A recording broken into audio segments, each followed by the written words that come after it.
Good morning, everybody. Welcome to SafeDefend Live. I'm with the world famous Dr. Greg Vecchi, expert in everything active killer, helping you save your children's lives.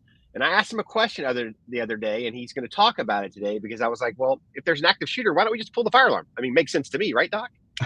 Sure. Yeah. Yeah. I guess it kind of, it's funny because on the surface, it does make sense, right? Emergency. What's the easiest thing to do? Pull a fire alarm, right? Right. But Yeah. there is a reason why we have fire alarm drills and fire alarm alarms, right? And then you have alarms and other drills for, let's say, like inclement weather, right? Like taking, sheltering, right? Yep. As far as like for tornadoes or hurricanes, depends on where you live in the country, right? And then you have your active shooter, active killer drills, right? Which is what we harp on here, obviously, because that's our space that we work in. And one of the things that it kind of goes back to is you have to ask yourself, well, what are you actually doing when you're responding, right? When you hear a gunshot, right? What are you really Yep. doing? And I think you got to back up and really make a distinction between, am I escaping or am I evacuating? Yep. Right? Two very different things that trigger two very different types of training and different types of actions, right? And each one is important and unique and works within their given area, right, or their given context of the situation, right?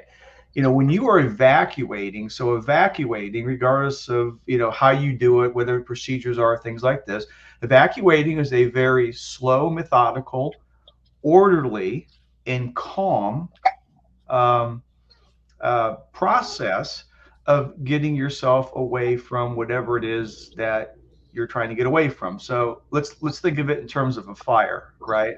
So we've had fire alarms since what, the 50s? Probably in the Yep. 50s, the last person that died in a fire in a public building or school or something, I think, was like in the like 1957, 1958, right?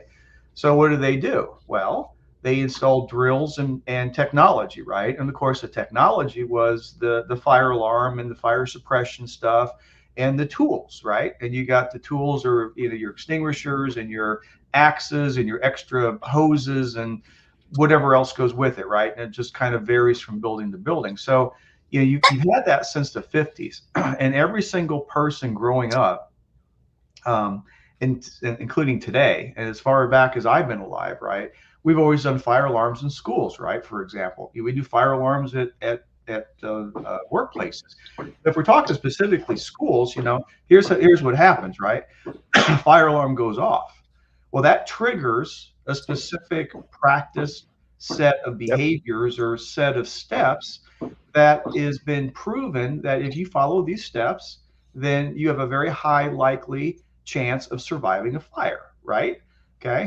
And then of course, as it gets worse and things like this, so you got smoke and all this other stuff. Well, then you kind of switch to more of a drop and roll type stuff and things like this. But for your typical fire alarm, the alarm is there for a reason. It gets the everyone alerted ahead of time before you got to drop and roll, right? Okay, typically. So the alarm goes off. What do? Okay, well, if you're in a classroom, you trained your kids to say, okay, kids, fire alarm, students, it's a fire alarm. Okay, now follow me. Okay, they line up in order. Okay, they walk out to the hallway and they walk very orderly, carefully, and slowly to the nearest exit. Okay, downstairs or out whatever designated door. And then once they get out of the door, they walk out in a designated area in the parking lot typically. And they all line up and they all get a head count and they all turn and look at the building and wait for the all clear, right? And then after the all clear has been sound, whether that's an announcement or maybe I don't know, some other signal, right? Then what do? They line up and they orderly walk right back into the building, back the same route they came, and then go into their classroom and then continue the day. Okay. And that is a example of a typical fire alarm that's done probably every week somewhere in the United States. Typically, it's done, depending on the state requirements, maybe 4 times a year, maybe more, maybe a little bit less. Okay. So that's your typical fire alarm.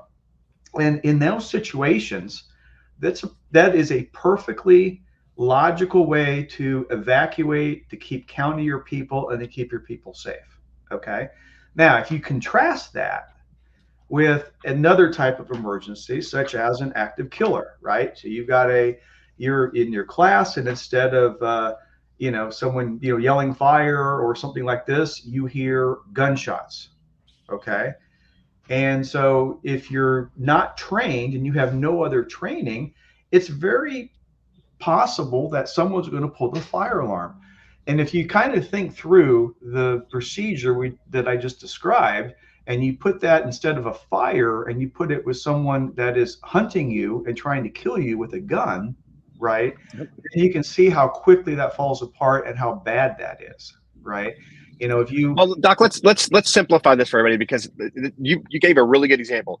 If we have an active killer situation and somebody pulls a fire alarm, the students are trained to go in the hall and exit the building. So they're walking into the gunfire, right? Yep. But so while it does call the fire department, while it does alert authorities, it causes a reaction because we've trained students to behave a certain way. And I think that's the simplification of what you're trying to say. Yep. Pull the fire alarm, people are going to go in the hall. That's why you don't want to do that during an active killer situation. Is that correct? Absolutely. Also, you're giving mixed signals to the responders, right? So it goes to the fire department, and they're expecting a fire, and they show up with the wrong guys. They need the police, right? And then there's a problem, right? And so they have to back off, wait for the police. Of course, that adds more time. It adds more, and you know how fast these things happen, right? Within 5 minutes, and everything's over with. It's and over. You could actually complicate the problem, right? So that's the other issue, is this mixed signal to the first responders, right? You got to get the police there, not the fire, and fire alarm's going to signal the police, right? So then you have all that mixed signal, bad communication, miscommunications, things like that.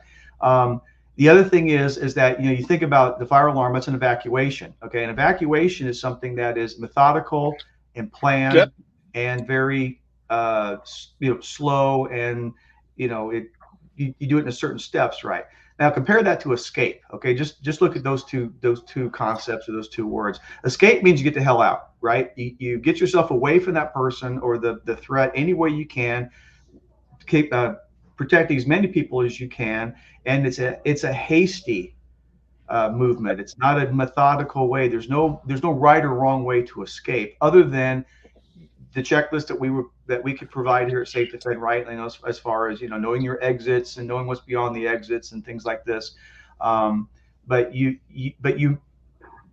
basically have got to be able to escape, and then who knows? It might not be. You might have to run into something else and say, okay, I've tried to escape. I can't escape. Now I need to duck in here, and now I'm in an evasion thing. Or I run into the bad guy.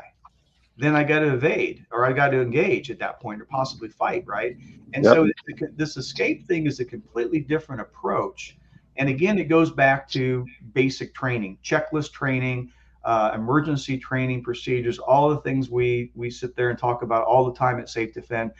You have a checklist for escape, a checklist for evade, a checklist for engage, and you got to be able to think on your feet to know what to do, because it's not ever going to be a simple sequence of run, hide, fight. It could be any of those or any combination of those.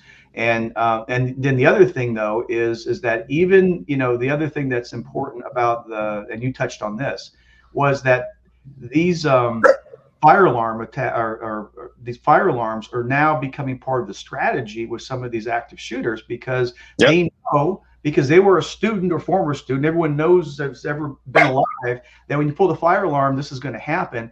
And so if you hear the fire alarm, please, even if it's a real fire, look before you move, look around, make sure that it is what it appears to be, right? And look for evidence of a fire. Think about, it's not just an immediate, click run, right? You got to kind of click, decide, and then determine, am I really evacuating or am I escaping? And then take the proper approach.